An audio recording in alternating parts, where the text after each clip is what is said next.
ابھی اس نے دروازہ کھولا ہی تھا کہ 2 کمرے چھوڑ کر ایک کمرے کا دروازہ کھلا اور اس میں سے ایک لڑکا بیگ اٹھائے نکلا۔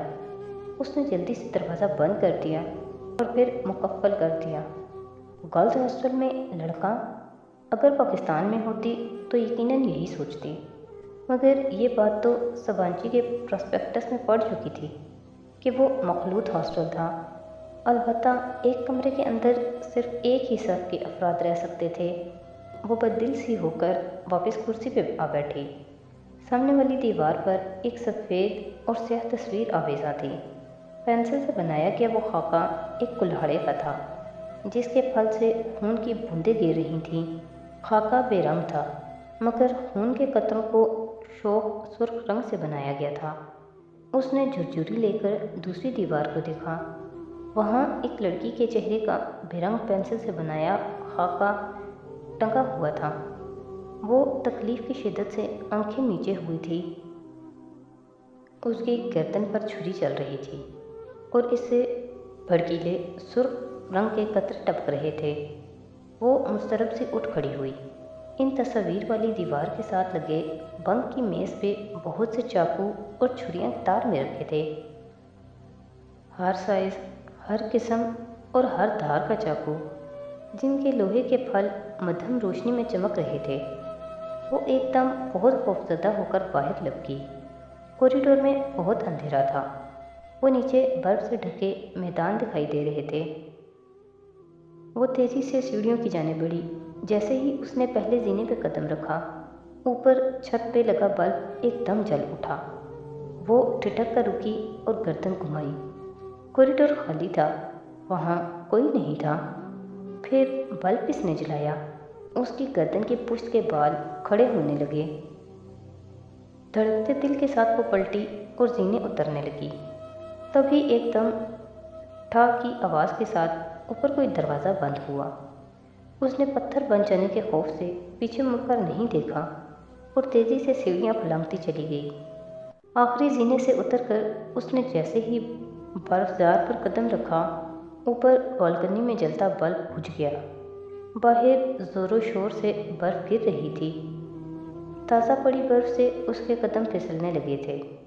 سفید سفید گالے اس کے بالوں اور جیکٹ پر آ ٹھہرے تھے۔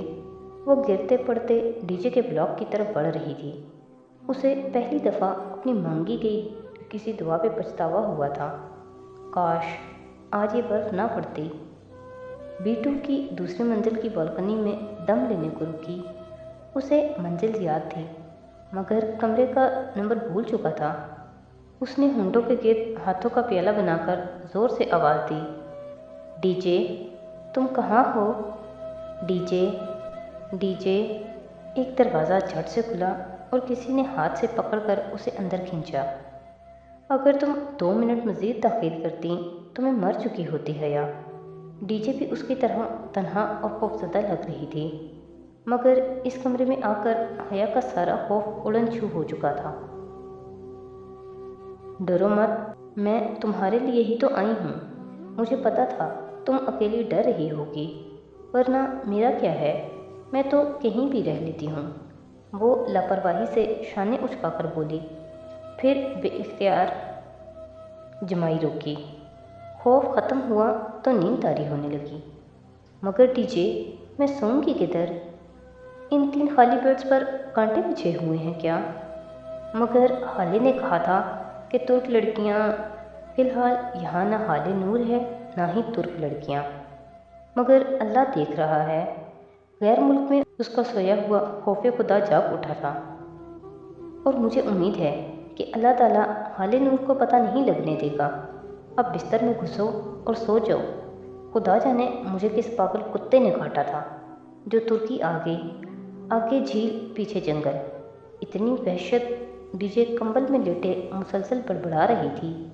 نیند سے تو وہ بھی بے حال ہونے لگی تھی، تو ڈی جے کے قریبی بنک کی سیڑھیاں پھلانگ کر اوپر کمبل میں لیٹ گئی۔ حیا وہ کچی نیند میں تھی جب ڈی جے نے اسے پکارا۔ اس کی پلکیں اتنی بھوجل تھیں کہ انہیں کھول نہیں پا رہی تھی۔ سامنے والے کمرے میں بڑے ہینڈسم سے لڑکے رہتے ہیں، میں نے انہیں کمرے میں جاتے دیکھا ہے۔ اچھا، اس کا ذہن غنودگی میں ڈوب رہا تھا۔ اور سنو، وہ پلاؤ اتنا بھی برا نہیں تھا، ہمیں سفر کی تھکاوٹ کے باعث برا لگا۔ اور سنو، مگر ڈی جے کے بات مکمل ہونے سے قبل ہی وہ سو چکی تھی۔